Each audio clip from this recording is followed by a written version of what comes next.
Here is a question that sounds simple and is not. You log into your company laptop in the morning. You open Salesforce, you are already in. You open Jira, already in. You open Slack, already in. You typed one password, once. So, which one of those three applications authenticated you?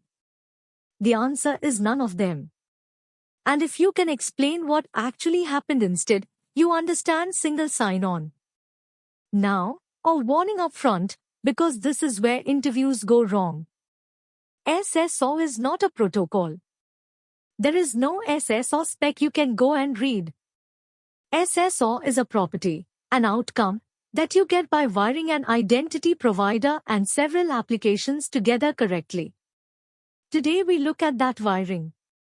Our example throughout, Acme Corp, an employee called Maya, and 3 apps behind one company login. Picture Acme without 40 SaaS applications. Every one of them has its own username, its own password rules, its own password reset flow, its own idea of what an admin is. Maya has 40 passwords, so realistically she has 3 passwords used 13 times each, and one of them is on a sticky note. Now Maya leaves the company. It disables her laptop account, and she still has working logins to 39 other systems, because nobody has a list of them. That is not a hypothetical, that is how a huge share of real breaches start. The security problem and the convenience problem turn out to be the same problem. Identity is scattered across 40 places, and it needs to live in exactly one. That one place is called the identity provider, and everything else in this video follows from that single move. Let's start with the first one. What single sign-on actually is and is not. Single sign-on is the property that authenticating once with a central identity provider grants you access to multiple independent applications without logging in again. That is it. Read it again and notice what is missing. Any mention of tokens, of SAML, of OIDC, of cookies. Those are implementation details, they're how you build it, not what it is. This matters because in an interview, if you are asked what SSO is and you start talking about JWTs, you have answered a different question. SSO is an architectural outcome. You achieve it by making every application delegate authentication to one central authority, and by giving that authority a memory, a session, so that the second, third and 40th application never has to ask the user anything. 2 moving parts, central delegation, and a session that persists. Everything else is plumbing. Next up, the session at the identity provider, the piece that actually does the work. Here is the part almost nobody can explain, and it is the heart of the whole thing. Maya opens Salesforce. Salesforce does not know her, so it redirects her browser to Okta, the identity provider. Okta does not know her either, first visit of the day, so it shows a login page. She authenticates, does her MFA, and Okta sets a session cookie in her browser, on Okta's own domain. It then sends her back to Salesforce, vouched for. Now she opens Jira. Jira does not know her, so it redirects her to Okta. And this time the browser automatically sends Okta's cookie along with that redirect. Okta looks at the cookie, sees an active session, and, without showing Maya anything at all, immediately bounces her back to Jira, vouched for. Maya sees a flicker in the address bar and she is in. That is the entire trick.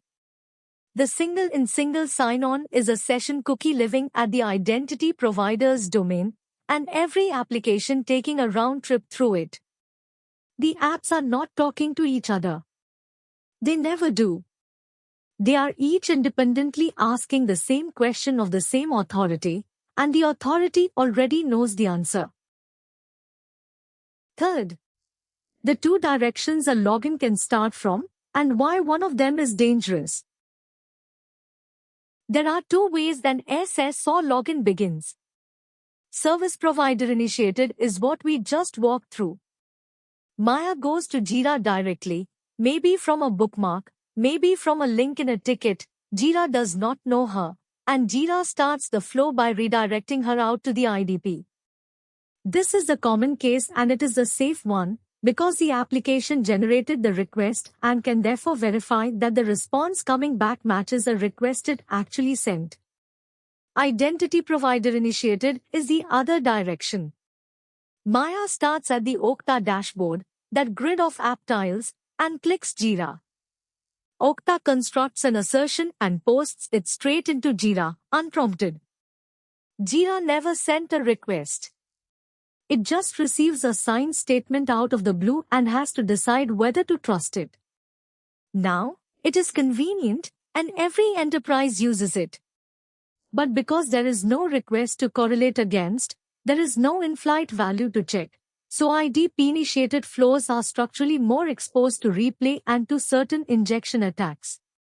Real answer for an interview. Prefer SP-initiated. If you must support IDP-initiated, make sure your library enforces assertion IDs, tight time windows, and one-time use.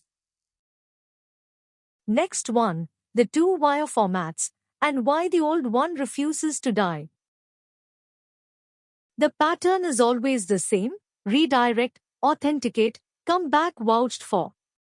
What differs is the envelope. SAML 2.0 is from 2005. It is XML. The vouching document is called an assertion. It is signed with XML digital signatures, and it typically arrives at the application as an HTML form auto-posted by the browser. It was built for enterprise web applications and it is very good at that. It is also verbose, genuinely hard to implement safely. XML signature wrapping attacks are a real and recurring class of bug, and it has essentially no story for mobile apps or APIs. OIDC is the modern one.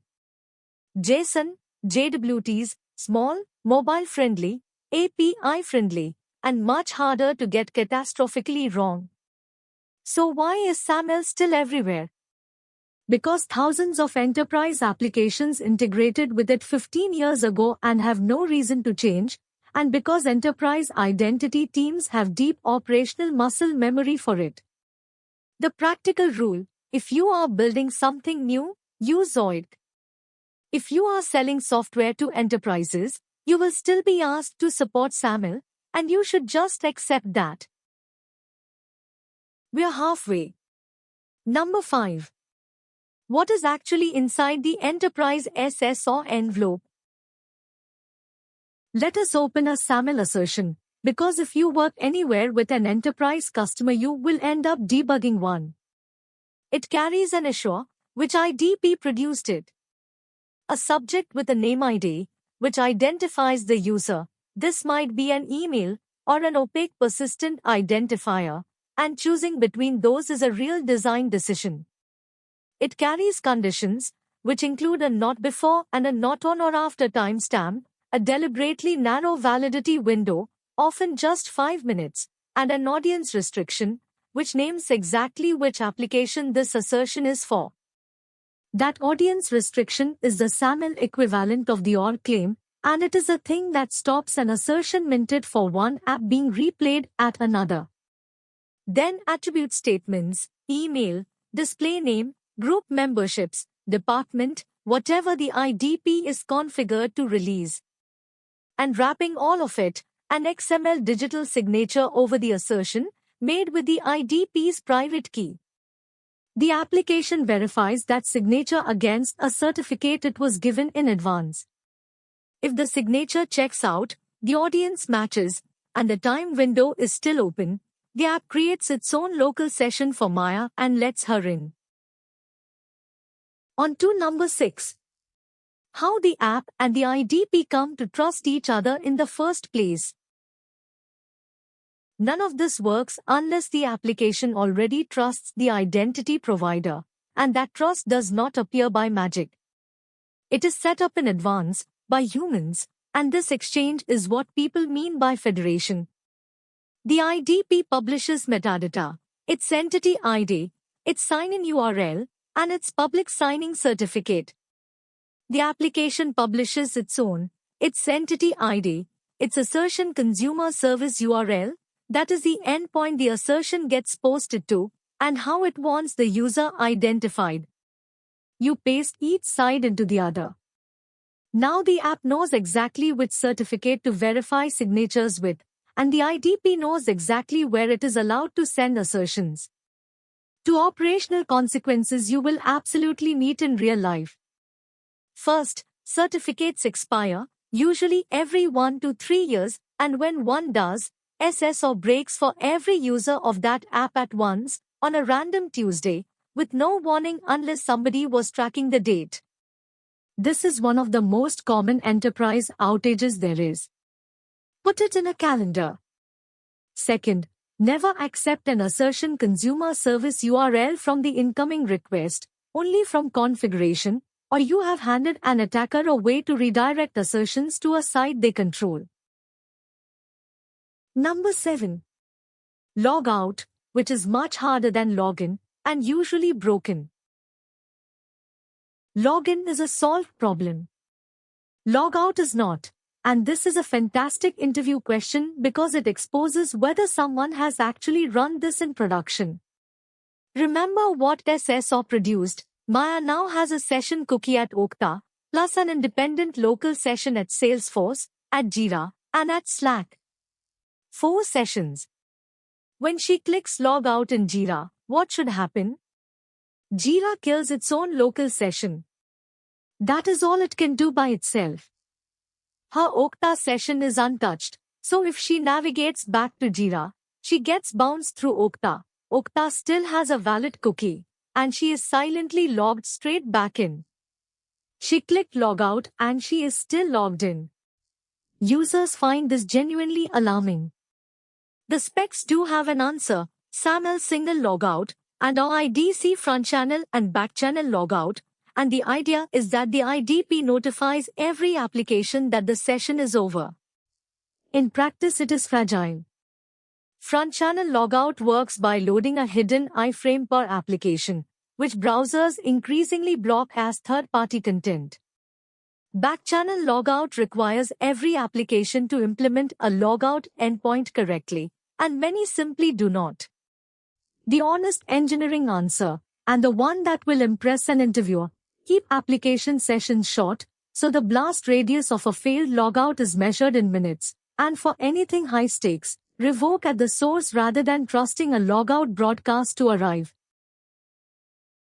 Almost there. Number 8. The data problem that SSO alone does not solve. Here is a distinction that catches people out. SSO answers, can this person log in right now? It does not answer, does this person have an account here at all, and what are they allowed to do? Those are provisioning questions, and they are a separate system. When Acme hires Maya, someone still has to create her Jira account and put her in the right groups. Some applications do this on the fly. The first time a valid assertion arrives for an unknown user, they create the account from the attributes in it. That is called just-in-time provisioning, and it is convenient, but it only ever creates. It never cleans up. The proper answer is SIM, the System for Cross-Domain Identity Management. It is a REST API that the identity provider calls to create, update, and crucially deactivate user accounts in each application. So when Maya is marked as terminated in the HR system, that flows to the IDP, and the IDP calls SIM against all 40 apps and switches her off everywhere. Now think back to the problem we opened with. SSO alone would have stopped her logging in through the IDP, but any app where she had a local password, or a personal access token, or an API key, would still let her in. Deprovisioning is what actually closes the door. If an interviewer asks how you offboard an employee, and you only say we turn off SSO, you have left the building unlocked. And finally, Number 9. What SSO costs you? Because everything costs something. SSO is a very good idea and it is not a free one. The wins are real. One place to enforce multi-factor authentication, so you enable it once instead of 40 times.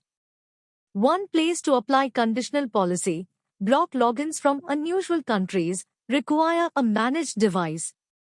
One place to see every authentication event, which is enormous for audit and incident response. One switch to offboard. Now the costs. First, the identity provider becomes a single point of failure. If Okta is down, nobody at Acme can log into anything, and that is a company-wide outage, not a degraded feature. Second, it is a single point of compromise. One phished admin credential at the IDP is potential access to all 40 applications at once. That is precisely why IDP admin accounts get hardware keys and why the blast radius is worth thinking about carefully.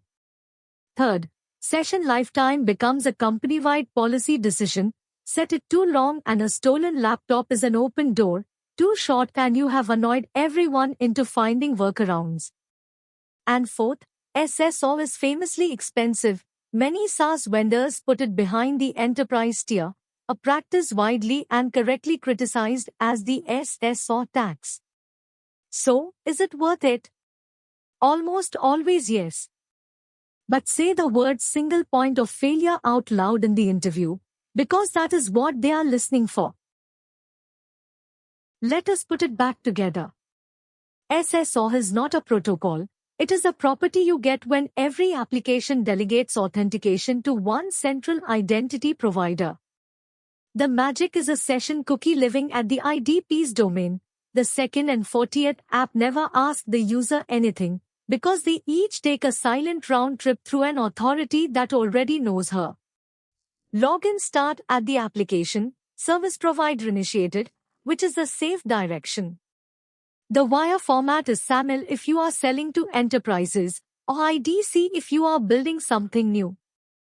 Trust is configured upfront through metadata and certificates, and put that certificate expiry in a calendar, because it will otherwise take you down.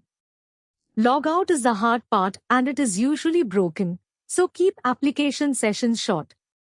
SSO handles the front door, SIM handles the account itself, and offboarding needs both. And you have concentrated all your risk in one place, which is the point and also the danger. If you can say all of that, you can hold your own in any identity interview. Subscribe. Next we settle the question everyone confuses, auth versus or IDC versus SO.